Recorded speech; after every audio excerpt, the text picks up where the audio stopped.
Hello everybody and welcome to this week's bonus podcast, which is a listener question segment from all you lovely, lovely listeners. I am Michael. I am a rumour that Gemma is in the building. She is, she's right here, she's next to me, everybody, It's true. Yeah, we're going to be talking, we've got 2 listener questions this week, this month? Now. This episode, which have been sent in by you. Yes, you're listening, I know. Hopefully the people that sent them are listening. Otherwise, if it wasn't you, why not? Why haven't you sent us a question? That's a very good point, If you would like to have a question featured in a future listener question segment, just email it to us at conversationstreet@gmail.com and you never know, we might pick it. We might do. So let's start off with a question from Clara. Clara, Gemma, what a nice name. Would you like to read out Clara's email question, please? Clara would like to know, if you could make a Downton Abbey style period drama casting any characters you like from Coronation Street, who would you cast and what would be their roles? Good question. We've just been finishing watching Wednesday's Coronation Street, haven't we? And Faye had a bit of a period drama of her own today, so and Abby very had one topical. too. She said she has what's going on in Corrie with all the pregnancies and the not pregnancies and everything. Something in the water. This is also very topical because the new Downton Abbey film is coming out this month, isn't it? Oh, end of the month. Going to happen? See Downton 2. Have you seen Downton 2. Have you seen Fast much of and Furious. Have you seen any previews or trailers? No, I don't want to spoil it. I watched a trailer the other day and it's quite good. No, I don't want... I don't even know what could it possibly be about. What can top the King and Queen visiting nothing. from the first There's film? nothing as good as that. Well, I think what could top it is Coronation Street characters all joining. No, I was going to say, is it World War II? No, they haven't skipped that far ahead. Now, I'm not usually a fan of the period dramas, although you did get me into Downton eventually, didn't you? I made you, yeah. You'd watched like a good half of it or something, hadn't you? So much Before fun. I was watching it, and it's good stuff. But we also, what other kind of things?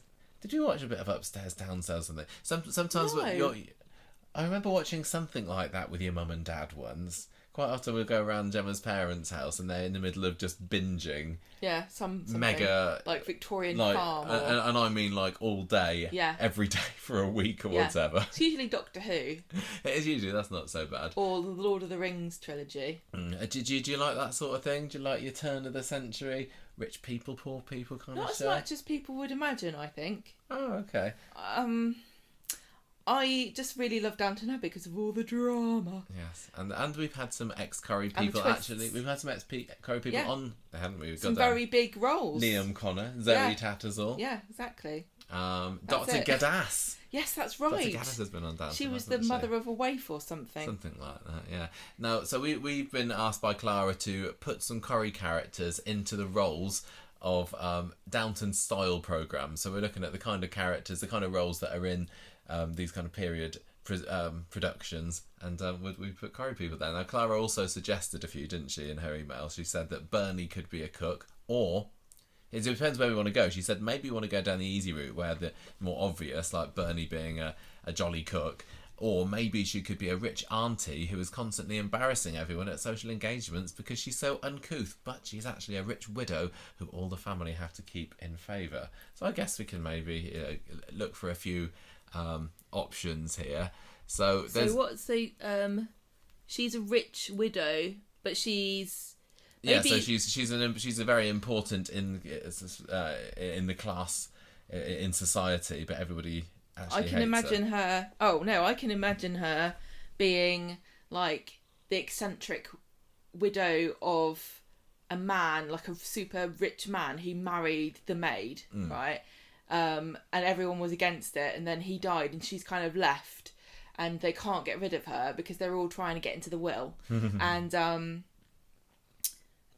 she's just like, you know, have you heard the news from London? And they're like, what? And then she puts her arm under her hand in her armpit and makes a fart noise, and everyone's like, "Oh, how funny!" I think Jane Hazelgrove would get that rolled down to a T. I think she'd be fabulous like that, don't you? Like, so we're not casting Corrie actors, are we? We're literally transplanting the characters into the program. Because I would hope that the actors could play any role. Of course.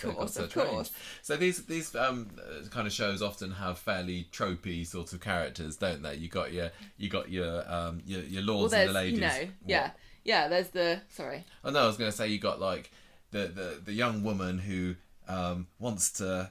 who feels constrained by the shackles of the class patriarchy, system Michael. that she's been As we all do found still. into, and she wants to break free from all She that. probably yearned for the year 2022 and women didn't have to worry about makeup and dresses. Yeah. You got your charming suitors that come around and whisk the ladies away to better life. You got your bookish ones. You got your snooty ones.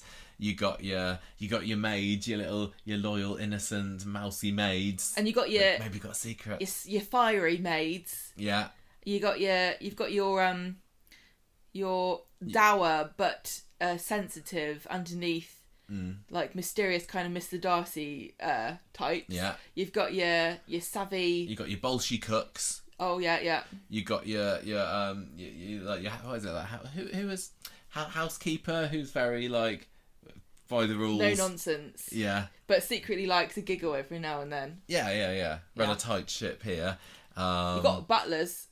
Oh yes, definitely. We need to give butlers. They're either like I'm gonna bluster through, but I actually am good underneath it all. I just have to follow the rules, like a slave. Or you've got the absolute arsehole snooty snoots who you have to hide from and not let them find out all the shenanigans that are going on downstairs. Right. So who's going to be our lord and lady of the manor? Who do you think? I mean, we're just current Corrie cast, or are we going to stretch back? Because I mean, I'm thinking like maybe Annie Walker. She saw herself as being the lady of the manor, didn't she? Also, are we going to do like a Bridgerton style? Not that I have seen enough of it to know how they treat this, but it doesn't matter what race you are. We're not going to constrain everything to white people. It can be whoever. Exactly. All are welcome. All are welcome in our manor roof. In our wonderful Corrie. What should we call it? Coronation Abbey. Yeah. So you want Annie Walker? Well, I don't know. No, I'll tell you who Annie Walker is. Annie Walker is the aunt who comes to town. No, comes to the country house from London, and she's a snooty snoo.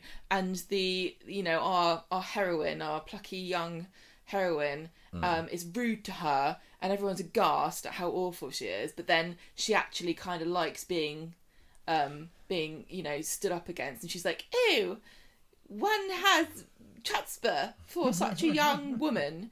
It might not serve your husband well, but no doubt you will find use for it in your life. That kind of, what I mean? That's definitely a trope, isn't it? The aunt who gets won over. I'd quite like our lord and lady to be a bit younger. I mean, do we go for the Jenny Bradleys as being the lady of the manor? I know who I want. Who? I want Dev. Dev? I want Dev to be like the weirdly eccentric, like, Papa's upstairs tinkering with his machines again. What will happen to the family if he doesn't concentrate on the affairs of politics? That sounds just like what Dev would say. No, that's the woman of the house, or the daughter, saying Papa's up. Oh, I see. Dev could be like this eccentric kind of Victorian inventor who's always coming up with weird things, and they're having a banquet and he comes downstairs in the middle with like a smoking machine going, I've invented electricity.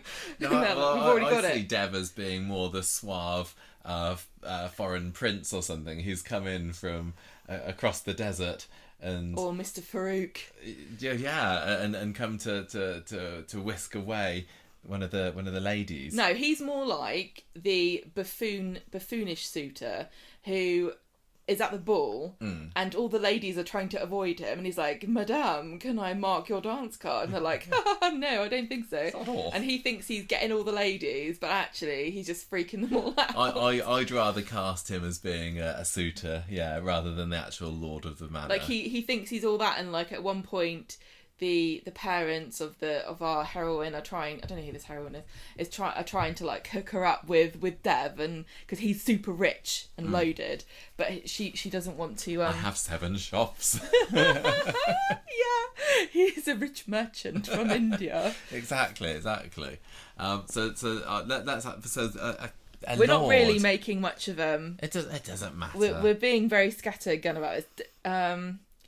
Daniel Osborne is such a flippin' Mr. Darcy type, isn't he? He's the fop, isn't he? No, he's not the fop. You know what a fop is? No. A fop is like a dandy. Do you know what a dandy is? You know, he's like a silly kind of airheaded man. Oh, okay, I didn't mean that. Who likes to have a nice ankle. Okay, he'd be the charmer at the ball. He'd be the one who quietly. Okay, prince. no. He'd be the one who quietly stands against the wall and refuses to dance, and everyone's like, "What is wrong with young Mr. Osborne? His wife died young and left him with a child to care for. But how does he make his own dinner? I do not know. But he is an eligible young bachelor of the Barlow family." Yes, perfect. I think that definitely. And all the women are trying to get him, but they don't understand because they don't like poetry. And he reads you poetry, Reading and that's his like. And he walks around the lawn with a book in his hand, going, "Oh, if the prose is no good, since my dear Sinead parted from this world." Can we have Sally as the lady of the manor? Do you think she would fit as Sally that? Webster. Yeah. No, I think she'd be a housekeeper who thinks who's got ideas above her station, who thinks that she's posh because she works in a posh house, and she looks down on all the other servants because they're not as good as she is, and she likes to shine silver and pretend it's hers, but it's not. I would think that she's more in the role of somebody, of the mother of a lady who's just been introduced to society or something, and she's trying to push her onto one of the young young suitors. Mrs. Bennet from Pride and Prejudice. Yes, I would think. She's And Tim's Tim's, you know, like, doesn't matter who they marry as long as we get them out of the house. yeah, exactly. I'd rather it was that. I don't know what the plot of this Coronation Abbey is, but it seems quite all over the place. Coronation Street, but in the past. It's Coronation Street meets Downton Abbey meets Pride and Prejudice. Yeah. Back in time. Okay. Now, obviously, Evelyn is. Is she going to be the Aunt Violet kind of character? Yeah, she's the dowager. Dowager Countess. Yeah, who just has wry observations and drinks sherry. Yes, I think that. If we're going with current characters, but if not, Blanche could probably fit that role quite well as well. I think Blanche is too. It's too common. I think all the common people that were dead. Yeah. I don't think they even made it past 65 back in those days. I don't know whether there's anybody at the moment that really fits the Lord of the Manor role. I can imagine Jenny Connor as like a housekeeper or cook or something. Like, she's totally in charge of the downstairs. She takes no prisoners, but she can have a giggle with the maids. Well, can we incorporate the story that got her together with Johnny and say that she started off as one of the downstairs people and Johnny is the Lord of the Manor? Because I can certainly see him there in his nice what do Lords of the Manors wear? Cravats. Yeah. And then there's a secret storyline where he's having it off with the housemaid. Well, how can you not see Ken as the Lord of the Manor? He's the OG. Yeah, I guess so. I don't know. The thing is, there's nobody Lord really. and Lady Barlow. There's nobody stately enough, is there? No, there really isn't. Everybody just has that sheen of the common man. Yeah. Because, like, if you're talking Downton Abbey, you've definitely got very aristocratic, very noble and grandiose Lord and Lady, whatever their name is. What's their name? Who? In Downton Abbey. Crawley, that's right. But then, you know, when you think of like Pride and Prejudice, you've got the Bennets, who like flippity-floppity kind of like upper middle class people who are trying to make, you know, their lives better, but they're kind of the impoverished aristocrats. You know what I mean? Yeah. But there's nobody really like that. Unless Henry Newton obviously needs to be in here somewhere. Oh yeah, we've got to bring back Henry. Well, you got Henry and Imran and Daniel. They're all at the. They're all at the ball, and they're all quite the eligible young gentlemen. Yes. Okay.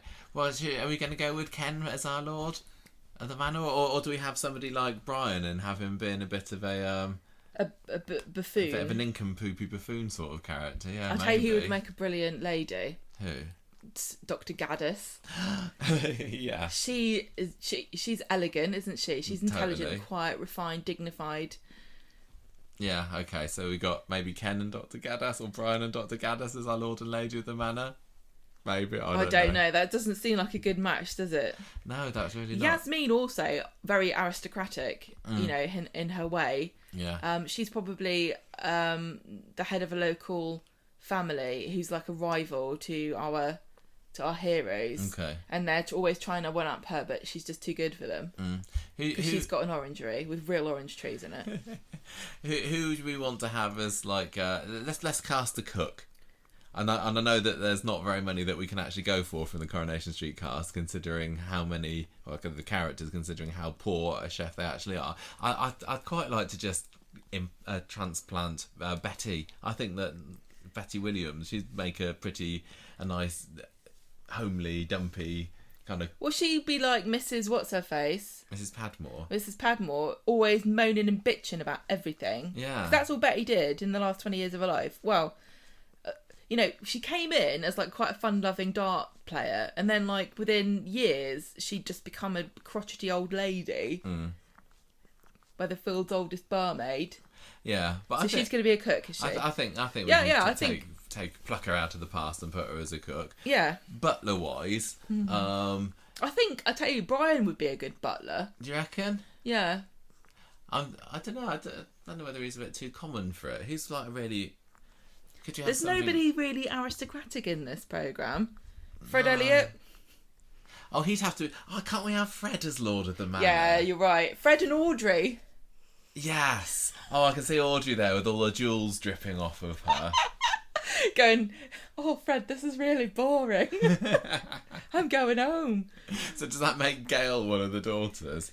Doesn't have to, does it? I think we need some kind of late teenage, young 20, young beauties or something. We can age Fred and Audrey down a little bit, can't we? Okay.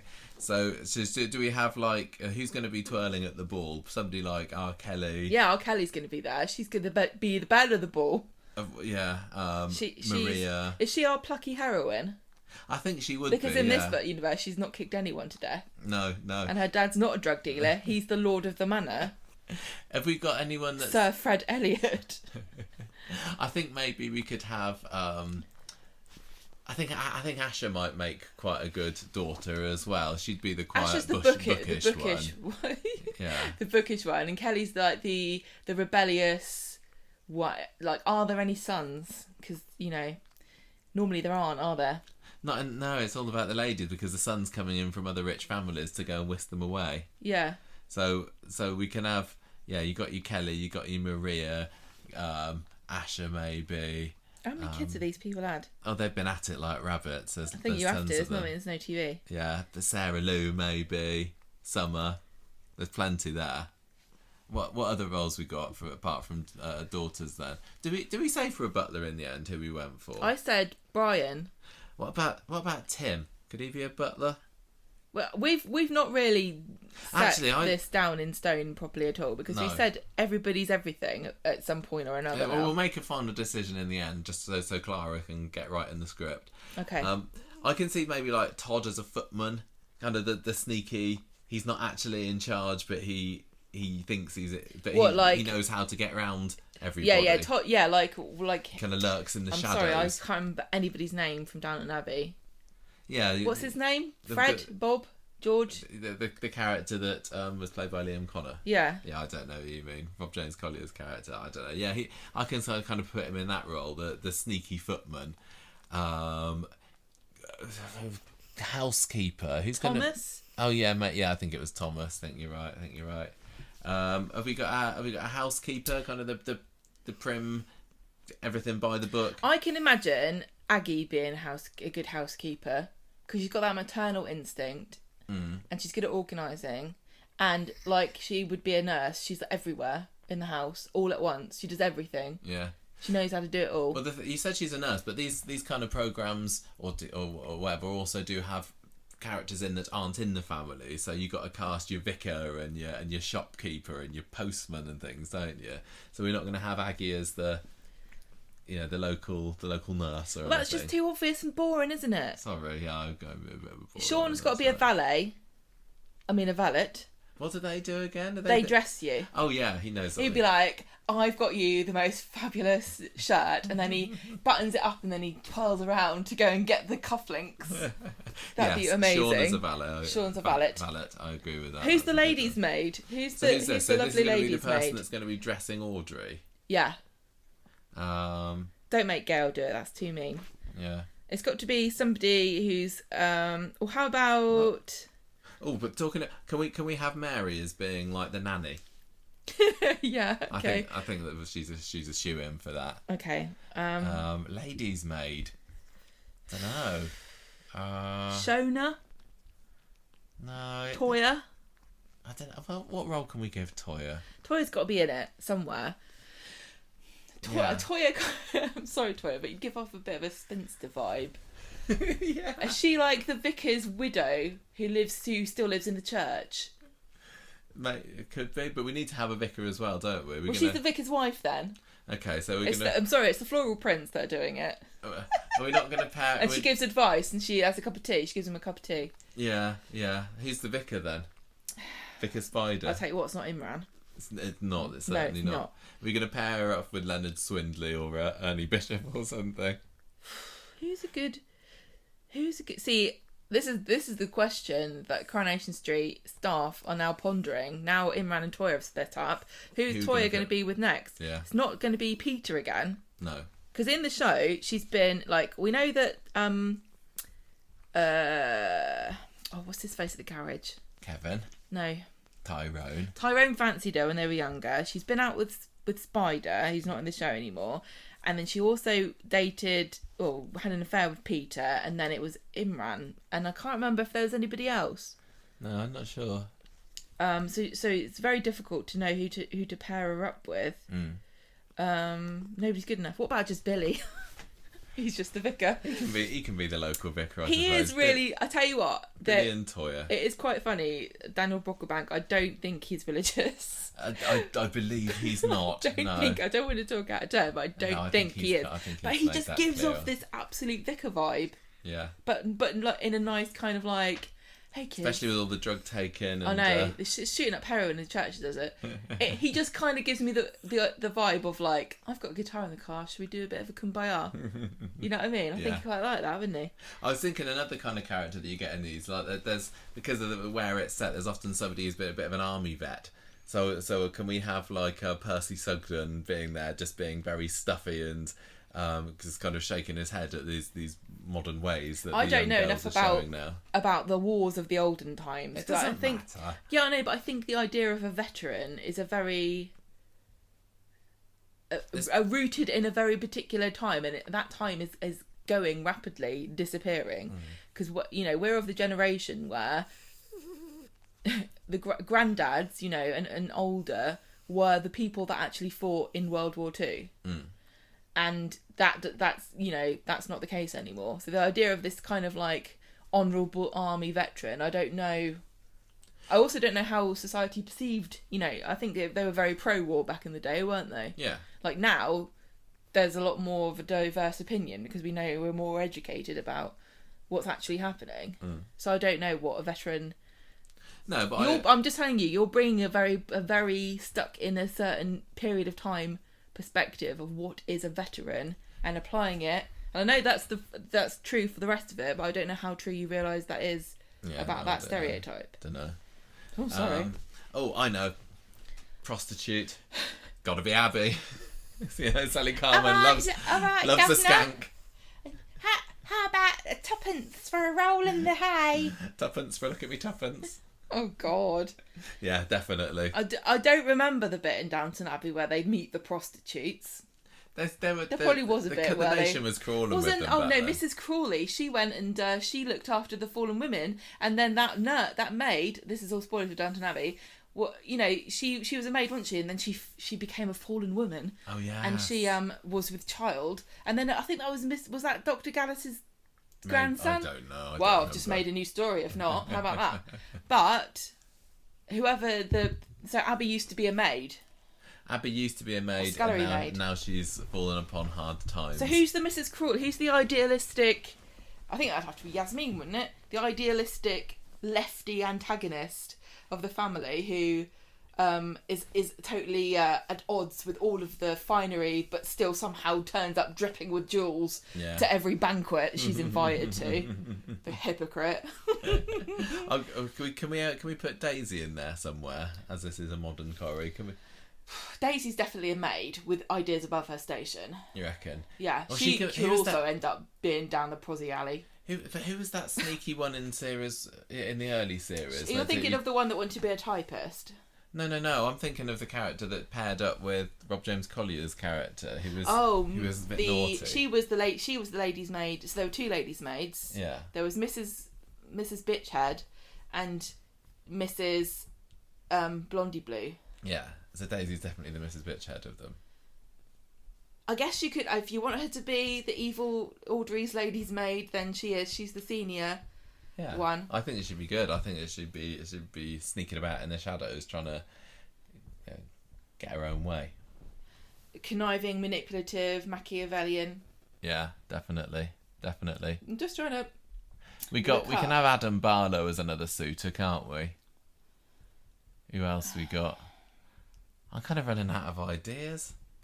Anything else? I don't think we've come up with anything good. I don't know whether we have either. I feel a bit disappointed in our answers with this. I think Clara is going to be very upset that we haven't come up with anything particularly creative. I feel like I had loads of ideas, because we got asked this ages ago. Yes. And I was talking to you about it in the car, and you kept saying, we're not allowed to do it yet, and now you've made us wait this long, and suddenly I don't know what the hell I'm talking about. Really? Okay. Any other last ones? Are we gonna... Peter Barlow's definitely a chauffeur. Do you reckon? Yeah, you get in the back of the car and he's like... He has been a taxi driver in the past, hasn't he? And he'll be like, let me just give you all my wisdom. And you can't get out of the car because it's locked. And you have to listen to him tell you about the meaning of life. Okay, fine. Kirk's the village idiot. Yeah, let's put him in stocks and throw tomatoes at him. Yeah. Have we said any of all of our favourites? Okay, we talked about most. Gemma Winter's obviously a scullery maid, isn't she? Yeah. Yeah. Yeah. We haven't really broken any barriers here, have we? Not particularly. That's all right. When you said army veteran, I thought you were going to say Gary. No. I'm thinking of the blustering kind of old doddery. I don't know, what's an old war? Crimean War. I don't know. History. I would not dare to even pretend to know. What about this? Can be a nice. Is she going to be working downstairs as well? Is she going to be? We're just going right. All the women are maids. All the men are eligible bachelors. Back in those days, wasn't it? Yeah. I think Emma, she could be a plucky young maid, couldn't she? I think Ed would be quite fun as a local kind of. Like middle class man that everyone's like, oh, he works for a living. Can you believe it? Yeah. We don't have a cousin Matthew yet, do we? Who is that? What did he do? He came in and was like, I'm the new heir to the fortune, and I don't agree with everything, and I know what the weekend means. Do you remember? And then Lady Mary was like, oh, I hate you, beast, but I love you as well. Let's have a baby together. Well, that could be just any of the other the handsome young men. I think we haven't he's a given Daniel David Osborne. a role yet. Yeah, he could be Daniel. Daniel's like he rebels against his dad Ken, but you can tell he's completely destined to become him. Yeah. No matter what he does. So in that way, it's very much like Matthew, who came in being like, I don't understand all of this, and he's like, oh, you must protect the ways of Downton Abbey. If we've got Audrey as the lady of the manor, can we have like Stephen as being her handsome son who's been Canadian Stephen? Canadian Stephen who's been sent away abroad and now he's back in the country. Oh no! And all of the ladies are fawning over him. And everyone's like, how come he gets to be the heir to the Coronation Abbey fortune? Yes, yeah. And then there are like cousins and things. He thought he was going to die in Canada because it's very dangerous. Yeah. Because there are all those rampaging seals and whales. Exactly. And stuff. What else do they have? Moose. Yeah. Definitely get killed by a moose. I can't. Carla Connor. What was she? She'd be another rival family. She'd be like, ooh, la la da da la. Yeah. I think that's about it. I don't think we gave that great an answer for that. There's a few good ones in there, but it's not so easy, is it? It's not as easy as you think it is. And if you think it's easy, why don't you do it?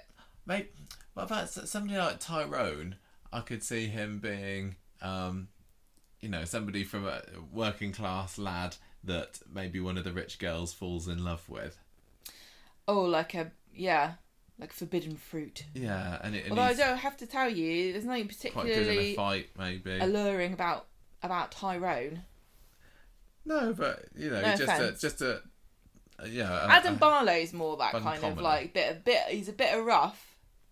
He's too handsome for that role. No, he is. No, he'd be like in his breeches, rubbing down a horse in the stables. Oh yeah, he'd be the handsome stable boy. Who's that? And they'd be like, and he'd go, I'm Lord Fumblebum or whatever. And then it turned out he was actually just a stable boy, and he tricked her into giving him a good old shag round the back of the stables, and then there's just a big scandal. Yeah. Okay. I think is that us done then? Have we answered that question well enough?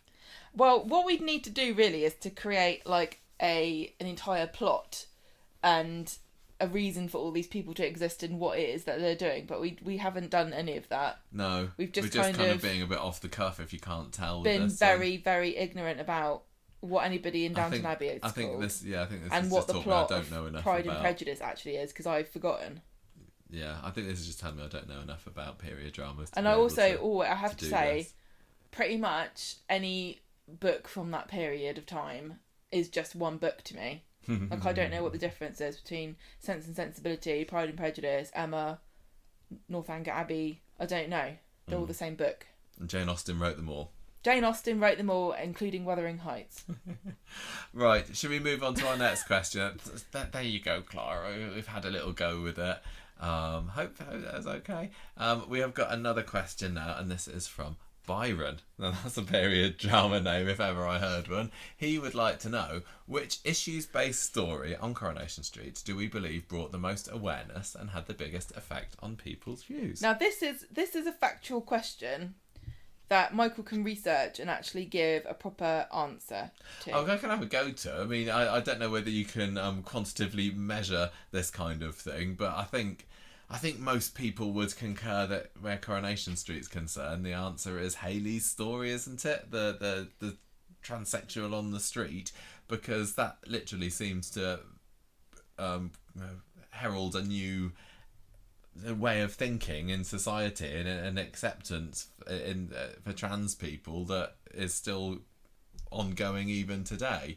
I mean, although obviously Hayley wasn't played by a trans actress, and I think she would be these days, she was so beloved, and it was something that and it kind of humanized. She was such a well-loved character that people saw trans people in a different way after Hayley, and it wasn't long after the story that the Gender Recognition Act was brought in, and all. Don't you think that seems like the most obvious answer to that one?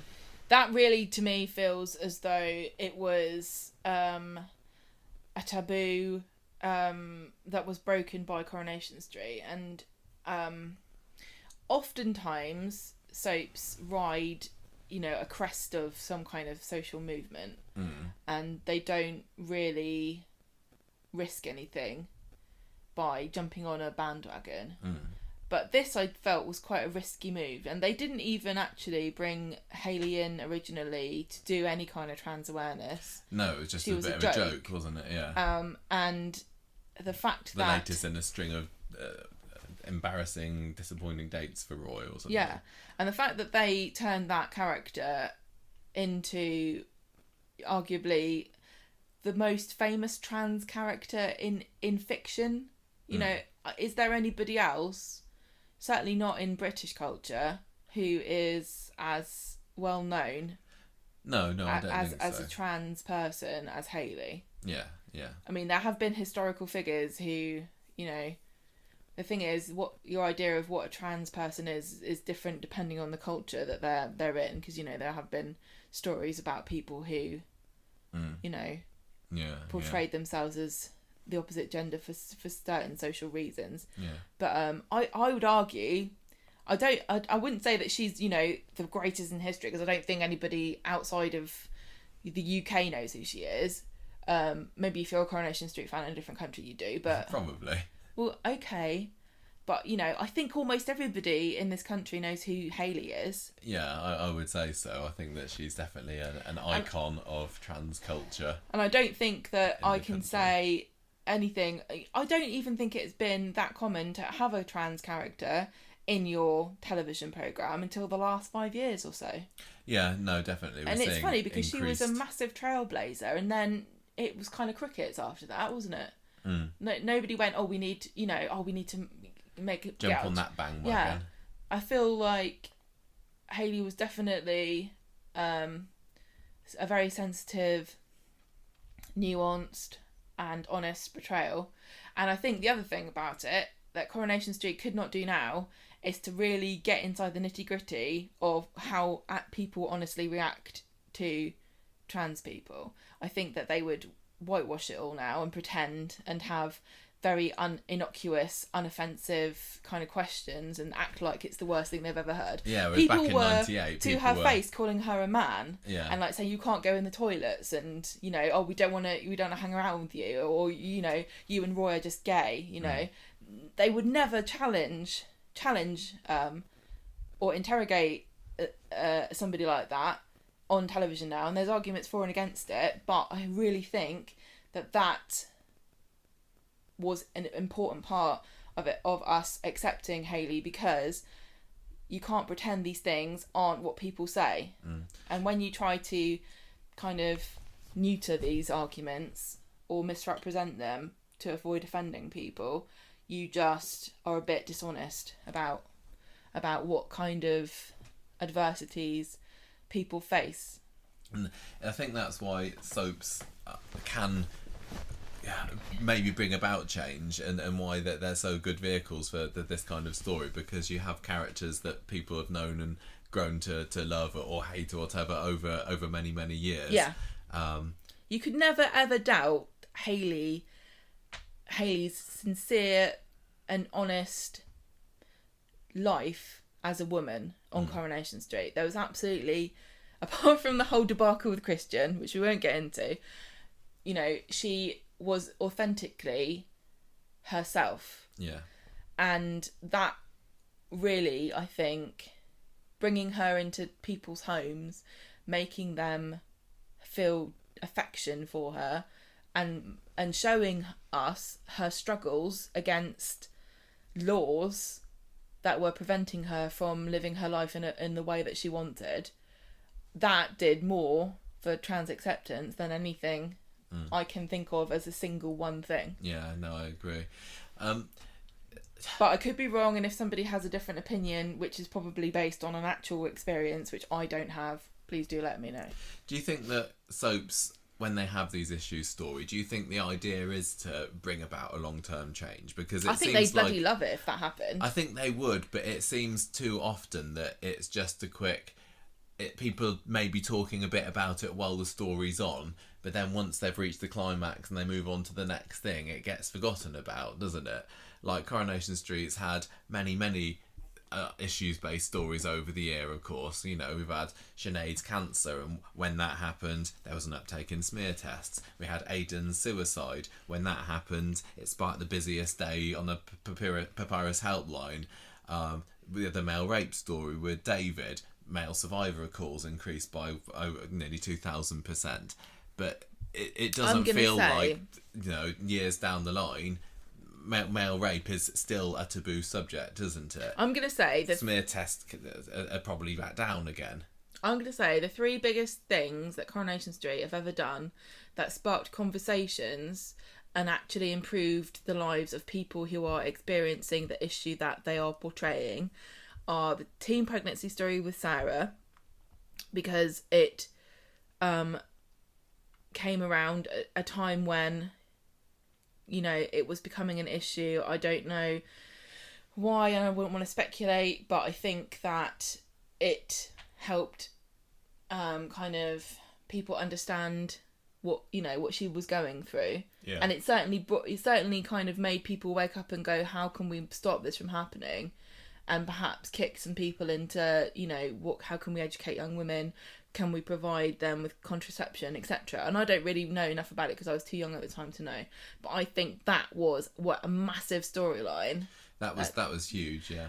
Hayley and Aidan's suicide. Because I genuinely think, but I'm going to argue here a little bit, that there was already a very strong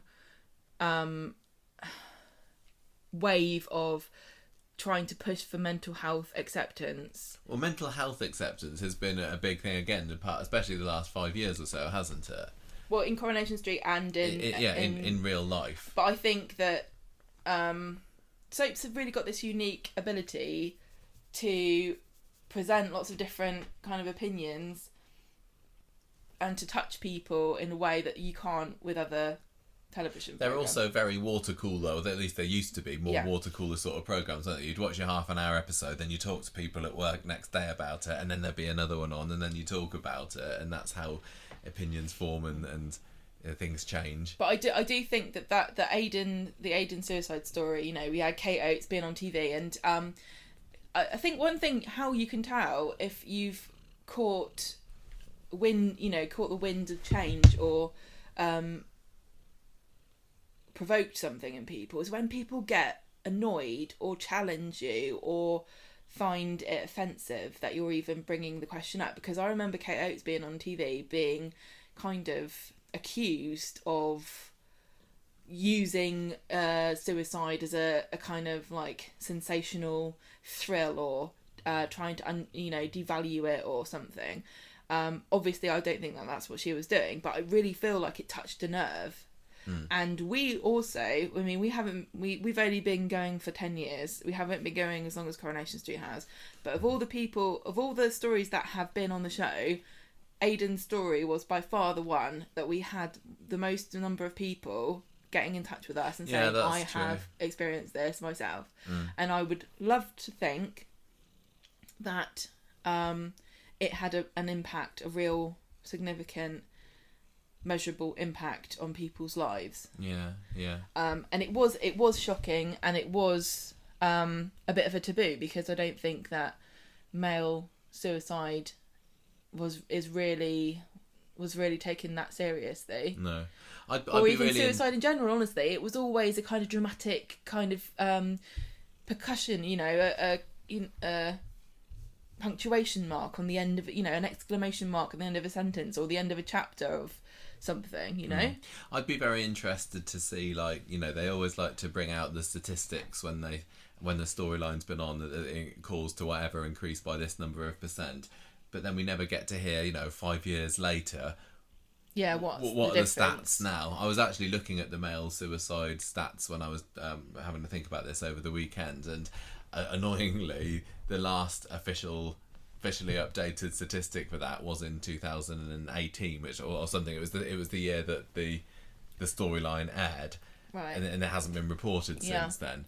But I wouldn't get the feeling that it has had a huge difference, unfortunately. But I don't know whether that matters, because it's as long as if any of these stories have stopped one person from taking their own life, or if it helps one person to get over any situation they're in, then they've done a good job. Well, as far as impact goes, when it comes to how many people this affects, I would say that the male suicide and mental health affects more people than any other storyline. 50%, 49% of the people in the world are men. Many of those people will have experienced some kind of mental health issue or depression. I don't know how many of those people contemplate hurting themselves. But I want to say, for myself personally, it really has changed the way I think about mental health and how important it is. That one has had an effect on me as well. I do think made me that think about things in different ways. It's kind of reset your brain. Yeah. And I think the same thing for Hayley. I think that trans people were always a stupid joke, and Coronation Street was still guilty of using trans people as a punchline. Well, when Steve and Eileen went off to wherever they were, Malta was it, and Steve ended up snogging a trans person, and then that was a massive joke for a while. This was long after the Hayley story had come on. Yeah, exactly. I think I think you're right. I think it may be a lot of these stories do change people's mindset, even if it doesn't. Yeah, because like I said, because these big societal changes don't happen overnight. No, but trans people were a joke, used as a joke. Trans men, like, they didn't exist, and trans women were like, ha ha, you kissed a bloke in a dress. You know, that was always the joke, the stupid joke. And I think that it really made people stop and think, what are the struggles? What do you have to go through? How do people treat you? And is it right or fair? And I do think that it reset people's brains. Yeah. Well, I even think of things like, you know, the Nina story last year. I think that maybe would have made people think a little differently about people from goth subculture. I think that definitely the Yasmin and Jeff storyline. That's another really brought good the one. idea of coercive control into the fore, which I don't think people had really heard about or talked about or had the language to discuss that. That's kind very of true. thing. That's a very good point. Yeah, having the language to talk about what's actually happening to you. Yeah, if you don't know the words, then what can you do about it? So maybe it just kind of puts the idea in people's heads. I mean, I suppose the problem, if you're thinking about long-term, real, tangible changes, you need to have an awful lot of people watching the show. And back in the days when, you know, over 50% of the country watched Coronation Street, maybe you had more of a shot of the story making a big impact and making obvious change. And nowadays you got, you know, less than 10% of people watching it. So it's not gonna, the message isn't going to get to as many people. But what you do get when these stories come on is you get your Kate Oateses or your Ian McLeods going on the sofa with Lorraine or anything and getting a chance to talk about it on TV, don't they? And the actors and actresses who are portraying those roles. So I don't think that, say, you know, the Sophie Lancaster Foundation thought that there's going to be a massive overnight change with the last story, but having a platform to talk about it for a little bit would surely have made a difference. Yeah, exactly. So yeah, I think it's more about just changing people's mindset and we're just planting a seed, steps. you know, of a small idea and hope it germinates. Yeah, well, the Gender Recognition Act being introduced in 2004 after the Hayley story, which I definitely think has got a direct link to it. That sort of thing can't happen all the time. I mean, we talked. Well, the other one that did happen, I don't know whether this was Coronation Street linked or not, but in the year that Aidan took his own life in Coronation Street, later that year, a Minister for Suicide Prevention was announced in the UK for the first time. Is that linked to Coronation Street, or is it a coincidence? I don't know. Or you know, was the idea of male suicide kind of coming up being a hot topic or whatever? I would say I'm not hot on it. I don't know, but I'm gonna give Coronation Street a lot of credit for that particular one. I will say mental health acceptance has been pushed more and more over the last few years, but really concentrating specifically on male suicide and talking about suicide.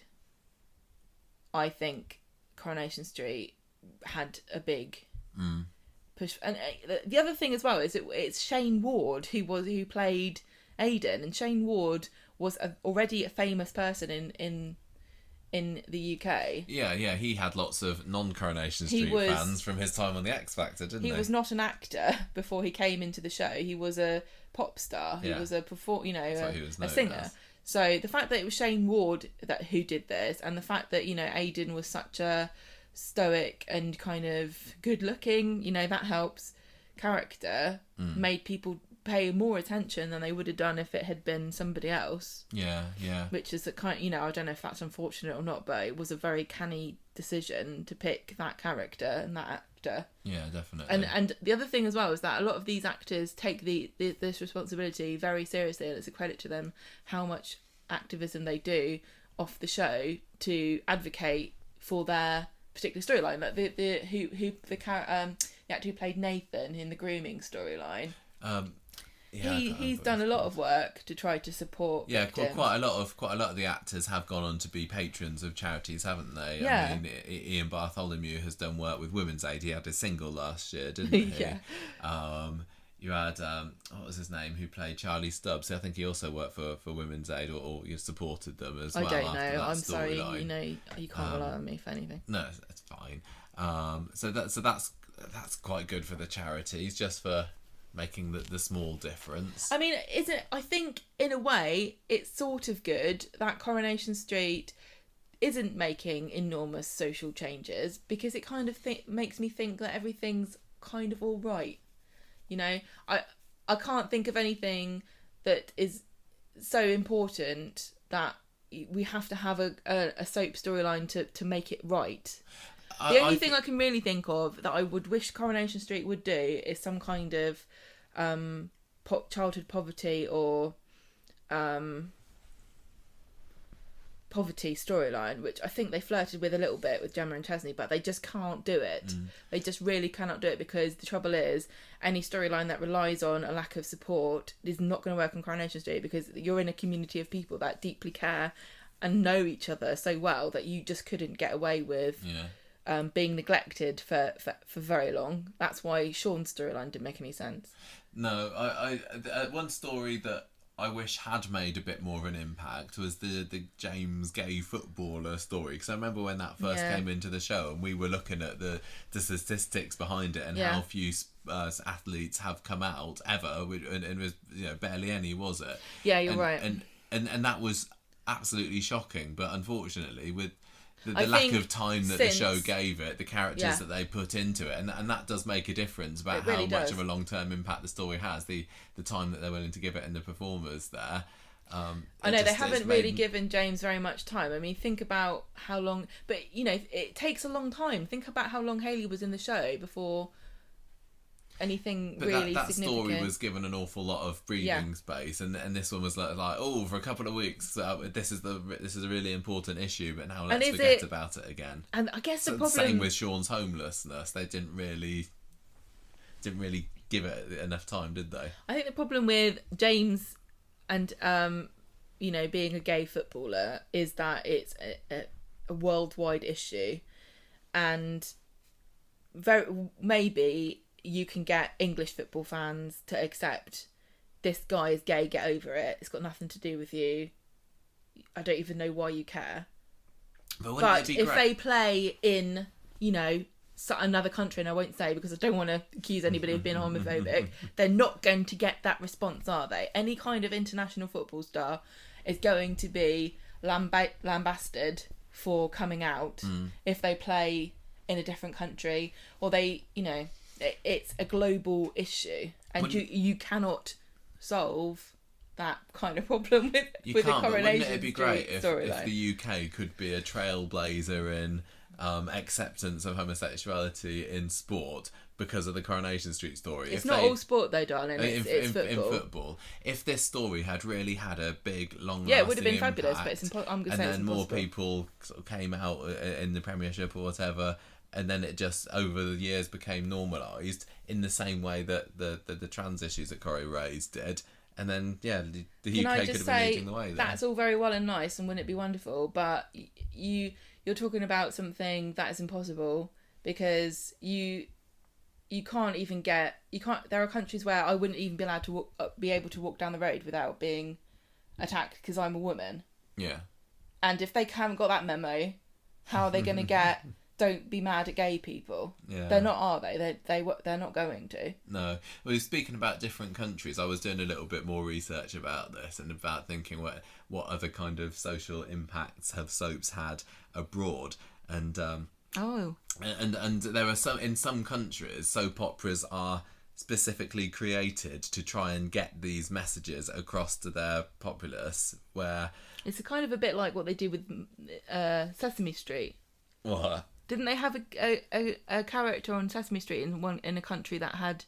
Oh yes, they AIDS? had a Muppet with AIDS, didn't they? Yeah. In South Africa, and it was a child character. Yeah, it was a monster. It was a little girl monster. Yeah.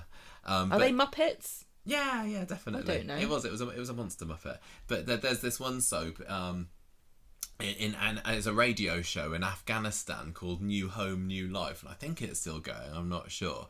I was reading about this in a 2009 government document called Profiling and Influence Analysis, How Soap Operas Bring About Change. And it's been this radio soap opera since 1994 that was written to try and get people living in Afghanistan to...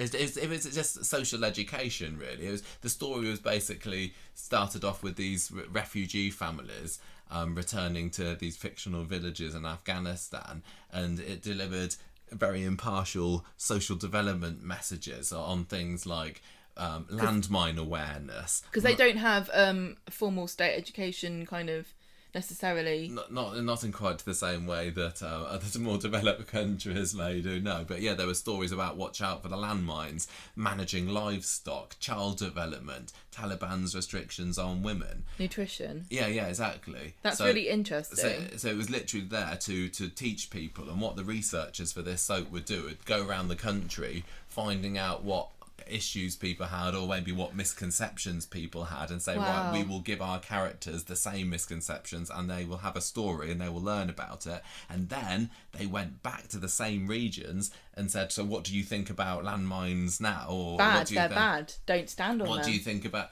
this now? And see what's changed. Like an example that was given in there was they went to a place where they thought that eating charcoal could be used to change the sex of an unborn baby. So they had a character in their soap doing it, eating charcoal or whatever. Did it work? Didn't work, no. And then they went back to the place and say, so what do you think about eating charcoal to change the sex of your babies? And more people's like, not no, delicious and doesn't work. And another example they've given in there was about just breastfeeding practices, for example, where I think there were people that thought that the very first milk that you give a baby has got it's tainted or something. I don't know. I can't remember.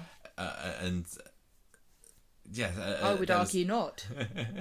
And pregnancy and all that kind of thing is apparently very rarely spoken about in Afghan society. And by putting it into the show, it was a way to get these messages across to all the young leaders. Can I just say... young leaders, young mothers. Isn't this fascinating and kind of a complete return to the origin of what storytelling actually is for? Yeah. Storytelling to was amoral. To sort of teach people, and fables and myths and things are kind of like ways to explain things that humans don't understand.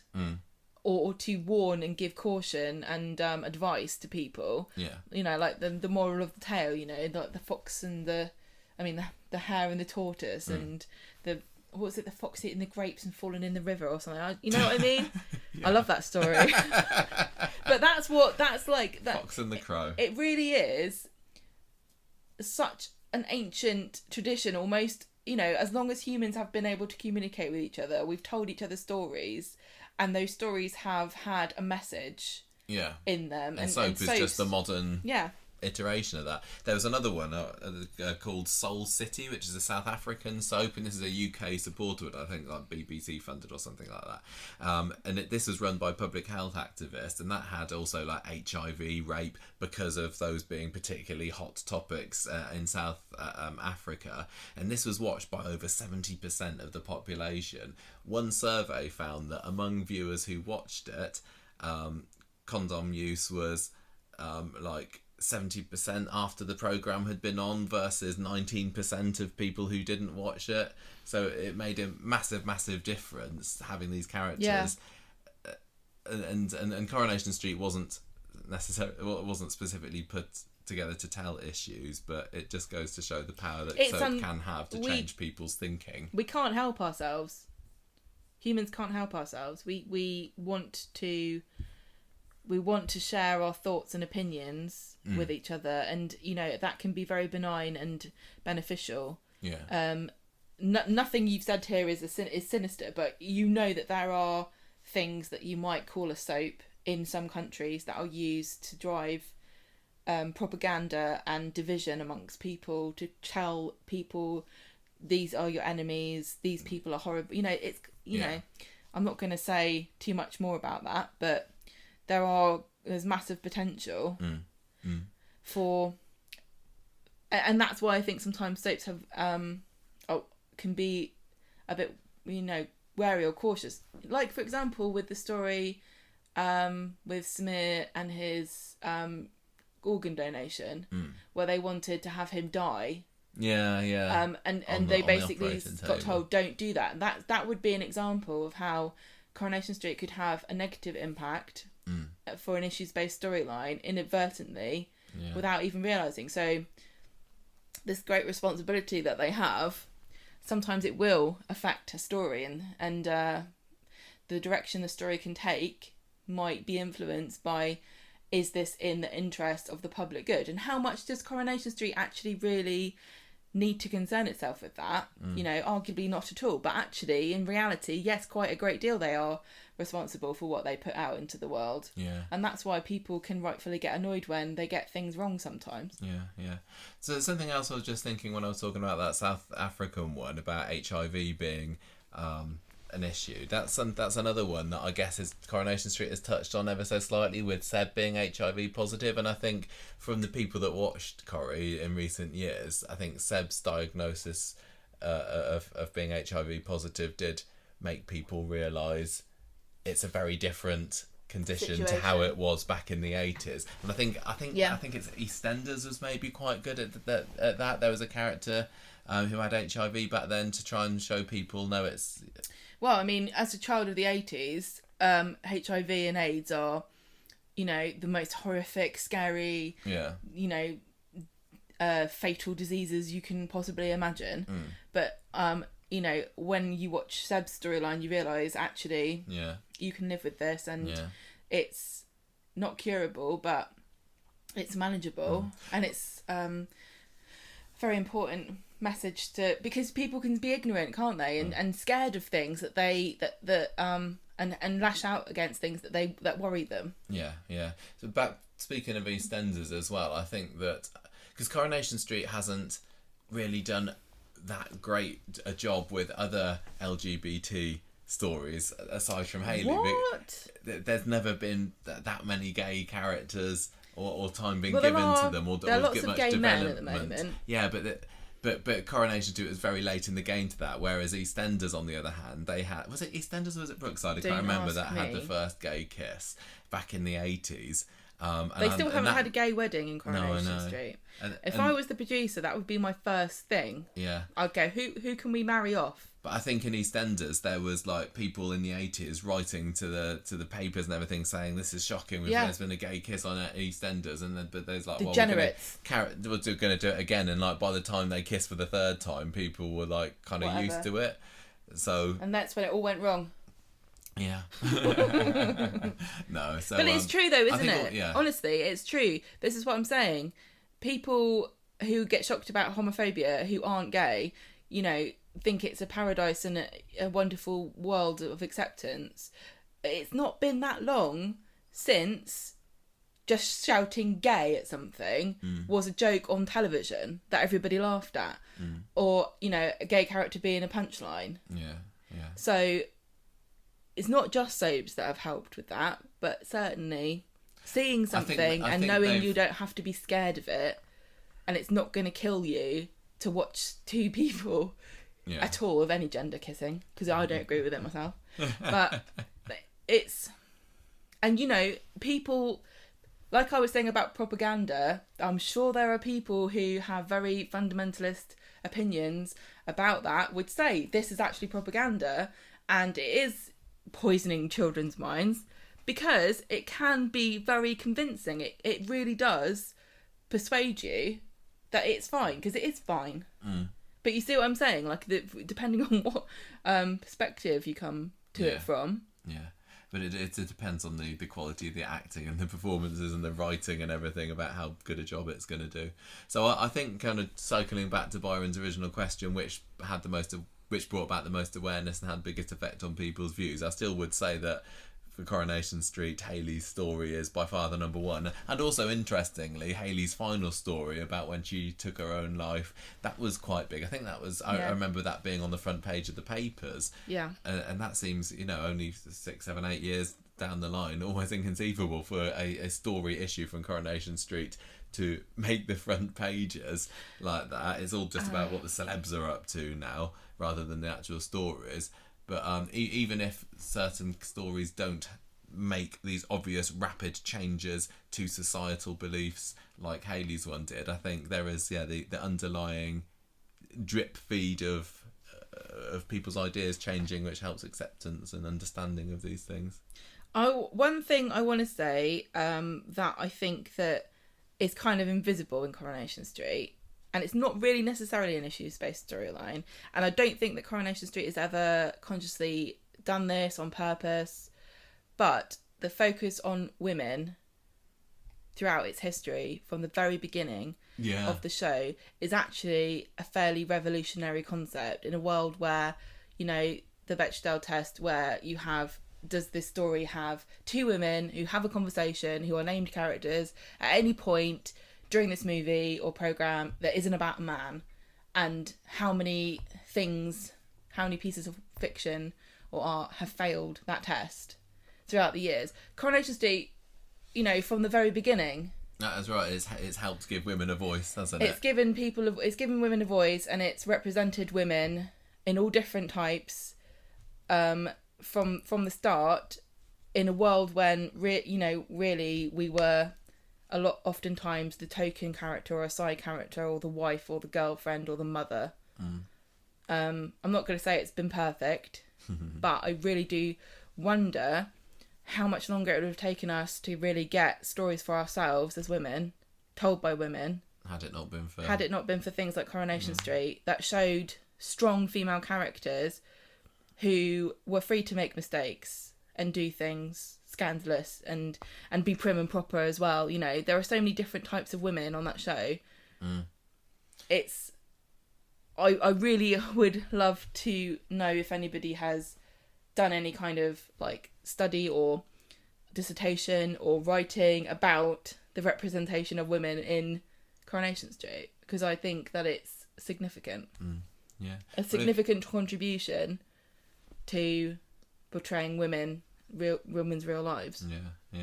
It's not necessarily an issue. And it's not a storyline, it's just the way the soap is. But if you can give Corrie a bit of credit for that, then maybe that's the biggest one that it's contributed to, although it's obviously riding a wave of change that was happening in the 20th century anyway. Yeah. But well, you know, you say that.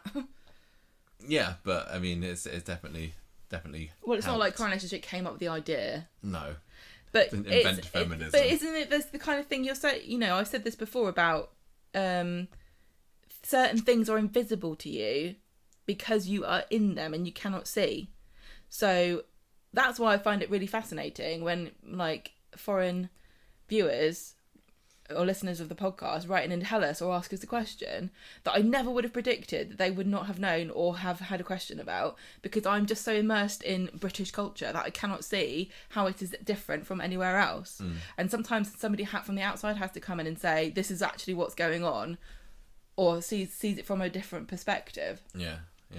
So there you go. Does that answer your question? What do we reckon is the biggest one then? What's the biggest issues-based storyline? Yeah, definitely. I think it's Hayley. It's got to be. But yeah, I think mentioning Sarah Lou as well was a good call, as well as a second. That's kind of my pet one because place. You remember it at school. I remember it being at school, because that was when we're the same age as Sarah Louise, pretty much, aren't we? A few years. Is she 35? I think she is actually 35. Well, then she's the same age as me. Anyway, what do you think, listeners? Have we missed anything else out? Is there anything that you like heard about, or something that affected you, or you think that people talked about? Because I don't have friends. I don't know what people talk about at work. I don't go to work. Tell me what people were talking about, and if you think that anything has actually had a real measurable impact on society as a whole. And should soaps be doing that anyway, or should they just be about fun and murders? You can't not do it. I honestly don't think it's possible, unless you're doing, you know, an American style soap. Sorry to disparage them, but I don't remember. They're a different kettle of fish, aren't I don't remember ever anybody saying what we need really in this country is somebody to address the issue of demonic possession in hospitals, because it's getting out of control. I think with that, we'll call it a day. I really enjoyed that. I think we did. I think we rallied in the second half. I think we did. So apologies to Clara for not given the best answers. Thought that we were going to smash that one, and we just... I know, we had... I thought that was a great question as well. We just didn't have much inspiration there. Well, maybe if we watch the movie, we can do a redux. Yeah, if you want to witter on for a little bit, we might have a few comments from our patrons, because we did ask about this on our Patreon website. Here you go. We've got Rebecca suggested Jenny being Lady of the Manor, and either her or Annie. And Nancy agreed as well. But the Earl, Nancy says, should be Adam or Steve. Adam or Steve? I don't know whether I like the idea of Steve. Adam is very much a kind of Wuthering Heights kind of tortured hero who's gonna be problems. You know, he knocks up the chambermaid, doesn't he? He's the one. He's the wild card. He's the guy who racks up gambling debts in London and then escapes to Bedfordshire to hide from his debtors, and quickly marry the local lord's daughter so he can get his hands on her money to pay off his debts. Kind of a guy. And Steve is just, you know, God knows. I mean, what era Steve are we talking? Because maybe when he was younger, he could have been... Not anymore. He definitely would be the sort of person who'd go playing poker in a debauched, rum-soaked evening out on the town, and then wake up with no trousers on, and then have to hide the scandal from Lady Bonbon. What I want them to do one year is to have... Because they like either for comic relief or, you know, when they used to text Santa or something, just little skits. So maybe one day we will get to see this, the Coronation Street cast transplanted into the world of Downton Abbey. But for now, but they already kind of did get a little bit transplanted, didn't they? Because we got Liam Connor, we got Liam, we got Zoe, we got Dr. Gaddis, we got wasn't Connie in it as well? Jack's women. I don't know. There were quite a lot of people that actually ended up in Downton Abbey from Coronation Street, but it's the same as saying, look at all these people that were in the bill. Right, I think we're done. Should we call it a day there? It is a school night and it's 20 to 11, so I need to get this uploaded for the world to listen to and we must shake share their heads to. Our ideas about gay footballers and chambermaids. Exactly. And with that, we'll finish it off. Like I said, at the top end of the podcast, if you want to send us an email, we have conversationstreet@gmail.com, or you can tweet us or Facebook us or whatever you fancy. Or not. You can just wait around for our next episode, which will be out this weekend, where we'll talk about all the goings-on. What happened in this week? Is it still keeping up that quality that we've been enjoying through March? We'll just have to wait and see. But yes, for now, goodbye from me. Goodbye from her. And Abby, who you may well have heard the contribution from during this episode, because she's been purring away merrily for the last hour or so. But yes, goodbye everybody. See you next time. Hang on. Wait. Laura Carmichael of Downton Abbey fame, by the way, was born in Southampton, as was Rishi Sunak. So it's not just Benny Hill that's from here. Also me. Great. Okay. Thank you. That's my most important contribution. And on that bombshell, we'll end it there. Goodbye everybody. Bye.